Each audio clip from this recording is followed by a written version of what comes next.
আপনার বক্তব্য আল্লাহ ভরসা অনেক শুনেছি, মোবাইল চালু যদি করি আল্লাহ ভরসা তাহলে শুনতে পাই। আপনার আল্লাহ ভরসার একটা বক্তব্য আমাদের মনে আছে। আপনি বলছিলেন মূসা আলাইহিস সালাম আগে আগে পালিয়ে যাচ্ছেন, পিছনে পিছনে ফেরাউন ধাওয়া করছে সদল বলে। হঠাৎ গিয়ে সামনে পাহাড় পড়ল, তিনি আর যেতে পারবেন না। সামনে মুখে পাহাড়, বামে ফেরাউন, পিছনে ফেরাউন, ডানে কুলজম সাগর, বাঁচার কোনো পথ নেই। মূসা আলাইহিস সালামের সঙ্গী সাথী বললেন, ইন্নালা মুদরাকুন, আমরা আটকা পড়েছি, আমরা এখন ফেরাউনের হাতে বন্দী। মূসা আলাইহিস সালাম বললেন, কাল্লা, কখনো নহে, অসম্ভব, এটা হতে পারে না। ইন্না মায়া রাব্বি, আমার সাথে আমার প্রতিপালক রয়েছেন, সায়াহদিনি, তিনি আমাকে পথ দেখাবেন। বাহ্যিকভাবে বাঁচার কোনো পথ নেই। কোন সাহসে মূসা আলাইহিস সালাম বলতে পারেন যে অবশ্যই অসম্ভব, এটা হতে পারে না, ফেরাউন আমাকে ধরতে পারে না? বাহ্যিকভাবে বাঁচার কোনো পথ নেই, একমাত্র আল্লাহর উপরে ভরসা করে মূসা আলাইহিস সালাম এই কথা বলেন। হাতের ডানে সাগর আছে, সামনে পাহাড় আছে, বামে পিছনে ফেরাউন আছে। সঙ্গী সাথী বলছেন আমরা আটকা পড়েছি, আমরা ফেরাউনের হাতে ধরা পড়েছি। তখন মূসা আলাইহিস সালাম বলছেন, কাল্লা, কখনো নহে, অসম্ভব, এটা হতে পারে না। ইন্না মায়া রাব্বি, আমার সাথে আমার প্রতিপালক রয়েছেন, সায়াহদিনি, তিনি আমাকে পথ দেখাবেন। আব্দুর রাজ্জাক সাহেব, এরপরও কি আমি আল্লাহ ভরসা বুঝলাম? আপনি যেটা বললেন সেটা আমার মনে আছে, কিন্তু আমি কি আল্লাহ ভরসা বুঝলাম? তাহলে আপনি সহজভাবে মনে করেন, বাসা বাড়ি থেকে যখন বের হবেন তখন বলবেন বিসমিল্লাহি তাওয়াক্কালতু আলাল্লাহ। আল্লাহর নামে বের হচ্ছি, আল্লাহর নামে ভরসা করি, বিসমিল্লাহি তাওয়াক্কালতু আলাল্লাহ। তারপর আর একটু লাগিয়ে দেন লা হাওলা ওয়ালা কুওয়াতা ইল্লা বিল্লাহ। বাহ্যিকভাবে আন্তরিকভাবে নড়াচড়া করার কোনো শক্তি নাই আল্লাহর শক্তি ছাড়া। এইবার আপনি মনে করেন যে আমি আল্লাহ ভরসা করেছি। বুঝাতে পারলাম? এতেই আপনি মনে করবেন। এবার যখন কোনো কাজ করবেন, কে যখন বলবে যে এটা করে দিতে হবে, তখন আপনি বলবেন না যে করব, আপনি বলবেন করব ইনশাআল্লাহ। এই দুটো পথে আপনি ধরে নেন যে আমি এখন আল্লাহর উপরে ভরসা করে আছি। এটা হবে সহজ। কোনোদিন নিজে বলবেন না, ছেলে বলছে আব্বু আমার জন্য কলম আনবেন, বলবেন না যে আনবো। কিভাবে বলবেন? আনবো ইনশাআল্লাহ। তাহলে কাজটা আপনার উপরে থাকলো না, হোক আর না হোক। যদি ভুলে গিয়ে থাকেন তো ইনশাআল্লাহ, যদি কিনতে না পারেন তো ইনশাআল্লাহ, যদি কিনতে পারেন তো ইনশাআল্লাহ, মানে আল্লাহর উপরে আছে, যদি আল্লাহ চাই। আচ্ছা ঠিক আছে আব্বু, কিনবো ইনশাআল্লাহ, যদি আল্লাহ চাই। তাহলে আপনার আল্লাহ ভরসা বহাল থাকলো। তাহলে মনে রাখবেন, রাখতে পারবেন কি? বাড়ি থেকে বের হওয়ার সময় বলতে হবে বিসমিল্লাহি তাওয়াক্কালতু আলাল্লাহ, লা হাওলা ওয়ালা কুওয়াতা ইল্লা বিল্লাহ। আর কাজ যখন করবেন, কথা যখন বলবেন, তাতে লাগিয়ে দিতে হবে কি? ইনশাআল্লাহ। তাহলে আল্লাহ ভরসা বোঝা যাবে। আবু দারদা রাদিয়াল্লাহু তাআলা আনহু বলেন, রাসূল সাল্লাল্লাহু আলাইহি ওয়াসাল্লাম বলেছেন, বিচারের মাঠে মুমিন পুরুষ নারীর নেকির পাল্লায় সবচেয়ে ভারী নেকি হলো সদাচরণ, ভালো আচরণ। নওয়াস ইবনে সামান আনসারী রাদিয়াল্লাহু তাআলা আনহু বলেন, সালতু রাসূলুল্লাহ সাল্লাল্লাহু আলাইহি সাল্লাম মাল বিররু ওয়াল ইসমু। আমি নওয়াস ইবনে সামান আল্লাহর নবীকে একদা জিজ্ঞাসা করলাম, আল্লাহর নবী, পাপ কি জিনিস, নেকি কি জিনিস, একটু বলবেন? আমি জানতে চাই পাপ কাকে বলে, নেকি কাকে বলে। তখন আল্লাহ রাসূল উত্তরে বললেন, আল বিররু হুসনুল খুলুক, নেকি হচ্ছে ভালো আচরণ। তিনি বললেন না নেকি হচ্ছে তাহাজ্জুদ, তিনি বললেন না নেকি হচ্ছে কোরআন তেলাওয়াত, তিনি বললেন না নেকি হলো হজ, তিনি বললেন না নেকি হলো সুবহানাল্লাহ বলা। তিনি জিজ্ঞাসার উত্তরে বললেন নেকি হলো ভালো আচরণ। মনে থাকবে না মনে হয়? জিজ্ঞাসাটা কি ছিল? নেকি কি জিনিস? কোন সময় বউ স্ত্রীকে গালি দিবেন না, যখন তখন। এই তো গ্রামে বাড়ি, একটু 19-20 হলে স্ত্রীকে গালি দিবেন না। স্ত্রী খুব দামি সম্পদ, মহিলারা খুব দামি সম্পদ, কথায় কথায় তালাক দিয়েন না। আর ভুলেও কোনোদিন বইয়ের নামে অ্যাকাউন্ট খুলে বিদেশে যাবেন না। বাপের সাথে গন্ডগোল হয়েছে, হোক, অ্যাকাউন্ট বাপের নামে খুলতে হবে। স্ত্রীর নামে যদি অ্যাকাউন্ট খুলে বাইরে যান, স্ত্রী আপনার যতই ভালোবাসার বস্তু হোক না কেন, কয়দিন পরে সবটি টাকা নিয়ে চলে যাবে। যত জিজ্ঞাসা আছে আমার কাছে, তার শতকরা 30% জিজ্ঞাসা এটা আছে। এই কাজ ভুলেও করবেন না। সদাচরণ পাওয়ার সবচেয়ে পৃথিবীতে বড় হকদার বাপ মা। বাপ মায়ের সাথে ঝগড়াঝাঁটি ঝামেলা আছে, কথাই ঠিক, এরপরেও বাপ মা আমার ভালো আচরণ সবচেয়ে বেশি পাবে, এ কথাও ঠিক। কোনোদিন বাপ মায়ের মুখের উপরে রাগ করে কিছু বলে কিছু সফলতা আনার চেষ্টা করিয়েন না। বইয়ের যখন টাকা পয়সা সবকিছু নেওয়া হয়ে যাবে তখন আপনাকে ছেড়ে চলে যাবে, তবে আপনার বাপ আপনাকে ছেড়ে যাবে না। ছেড়ে যাওয়ার পথ তার কাছে নেই, ছেড়ে যাওয়ার পথ তার কাছে নেই। তবে বইয়ের সাথে স্ত্রীর সাথে ভালো আচরণ করবেন। কথায় কথায় তাকে তালাক দিয়েন না।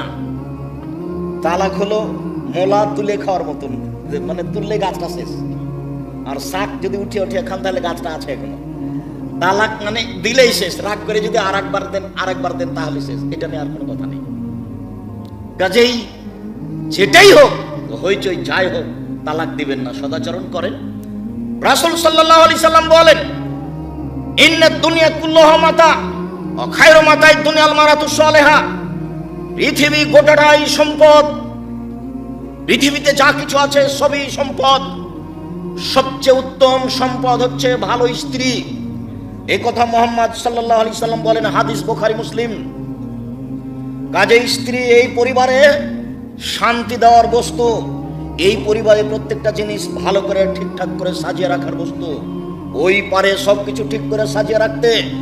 ওর অত অভিমান নিয়ে বিবেচনা করবেন না, ওকে ভালোবাসার চেষ্টা করবেন।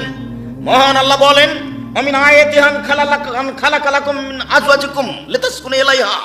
আল্লাহর একটা বড় নিদর্শন যে আমি তোমাদের মধ্য থেকে তোমাদের স্ত্রীদেরকে সৃষ্টি করেছি যাতে করে তোমরা সেখানে শান্তি তৃপ্তি পাও।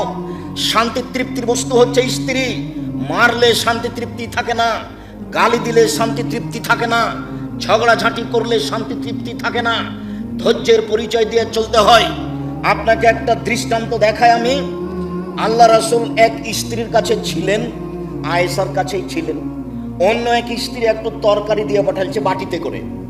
তো বাটিতে দেওয়াটা আয়েশা রাদিয়াল্লাহু তাআলা সহ্য করেননি। ওই কাজের মেয়ের হাতে বাড়ি দিয়ে বাটিতে ফেলে ভেঙে দিয়েছে, তরকারিও পড়ে গেছে। তা আল্লাহ রাসূল আয়েশাকে মুখ দিয়ে কিছু বললেন এটা বোঝা গেল না। আয়েশা বাটিটাকে তিনি উঠিয়ে জোড়া লাগালেন, জোড়া লাগিয়ে বাটি রেখে দিলেন। আর একটা আয়েশা রাদিয়াল্লাহু তাআলা নতুন বাটি একটু কিছু তরকারি দিয়ে পাল্টা ফিরিয়ে দিলেন, তিনি তাকে কিছু বললেন না। আপনি তো হলেন এই তো দাঁত ভেঙে দেব, কি মনে হচ্ছে? মুখখানটা বন্ধ রাখবেন, স্ত্রীর সাথে খারাপ আচরণ করিয়েন না, সংসার সুন্দর হবে না। সম্মানিত দিনী ভাই বোন, রাসূল সাল্লাল্লাহু আলাইহি ওয়াসাল্লাম বলেন, আয়েশা রাদিয়াল্লাহু তাআলা আনহা বলেন, আল্লাহর নবী বলেছেন, ইন্নামাল মুমিন লা ইউদরিকু বিহুসনি খুলুকিহি দারাজাতাস সাইমাল কায়েম। মানুষ তাহাজ্জুদ পড়ে যত নেকি পায়, মানুষ দিনে নফল রোজা সিয়াম পালন করে যত নেকি পায়, মানুষ ভালো আচরণে তত নেকি পায়। মানুষ তাহাজ্জুদ পড়ে যত নেকি পায়, মানুষ নফল সিয়াম রোজা থেকে যত নেকি পায়, মানুষ মানুষের সাথে ভালো আচরণ করে তত নেকি পায়। হাদিস বুখারী মুসলিম। এই কথা মুহাম্মদ সাল্লাল্লাহু আলাইহি সাল্লাম বলেন। আব্দুল্লাহ ইবনে আমর রাদিয়াল্লাহু তাআলা আনহু বলেন, আরবাউন, চারটা জিনিস, ইজা কুন্না ফিকা ফালা আলাইকা মা ফাতাকা বিনাদ দুনিয়া।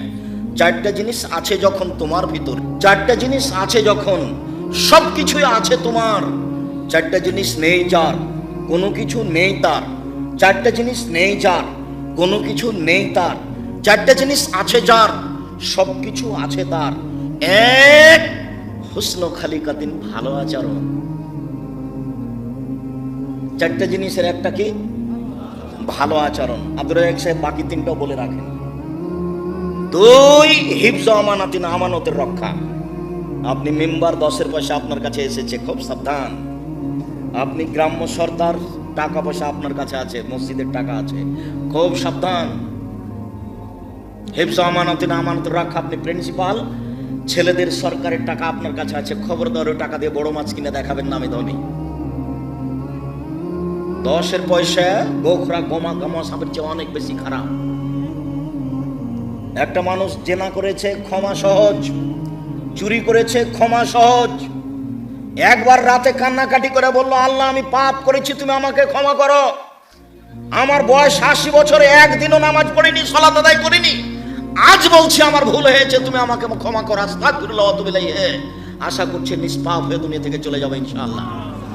কিন্তু আপনি সরদারি করতে গিয়ে 10টা টাকা আত্মসাৎ করেছিলেন, এটা কি হবে? ভাইয়ের জমি দখল করে আছেন, দিচ্ছেন না, এটার কি হবে? বোনের জমি দখল করে আছেন, দিচ্ছেন না, এটা কি হবে? ছেলেটা জানে, ছেলেটা আপনাকে বহুদিন বলেছে, ছেলেটা আপনাকে বলেছে আব্বা ভিক্ষা করে খেতে রাজি আছি, ফুফুর জমি খাবো না। ভিক্ষা করে খেতে রাজি আছি, ফুফুর জমি খাবো না। দাদা মারা গেছে, সকালে আপনি জমি পাবেন, বিকেলে আমার ফুফু ভাগ পাবে, এ কথা নয়। যখন আপনি পেয়েছেন তখনই আমার ফুফু পাবে, এ কথাই ঠিক। 10-এর পয়সা নষ্ট করে, মানুষের হক নষ্ট করে, বোনের হক নষ্ট করে, ছেলেদের হক নষ্ট করে জান্নাত কেনার চেষ্টা করেন না, জাহান্নামের সিদ্ধান্ত আগে হয়ে আছে। হক নষ্ট পাপ, বদনামের পাপ খুব বড় মহাপাপ। গোখরা সাপ দংশন করলে আপনি একাই মারা যাবেন। ওসর জাকাত ফেতরা না দিলে গোটা পরিবার মারা যাবে। 10-এর পয়সা ভক্ষণ করলে গোটা পরিবার মারা যাবে। বোনের জমি না দিলে গোটা পরিবার মারা যাবে, কেউ রক্ষা পাবে না। আল্লাহর নবী বলেন কুল্লু লাহমিন নাবাতা মিনাস সাওতি কানাতিন নার আওলা বিহি। যেই ছেলে মেয়ে আহাল পরিবার হারাম উপায়ে বাড়ে, এদের জন্য জাহান্নাম যথেষ্ট। এ কথা মুহাম্মদ সাল্লাল্লাহু আলাইহি সাল্লাম বলেন। তিনি বলেন লায়াদখুলুল জাসাদা গুযিয়া বিল হারাম, লায়াদখুলুল জাসাদাল জান্নাতা গুযিয়া বিল হারাম। ওই শরীর জান্নাতে যাবে না যেই শরীর হারাম উপায়ে বাড়ে।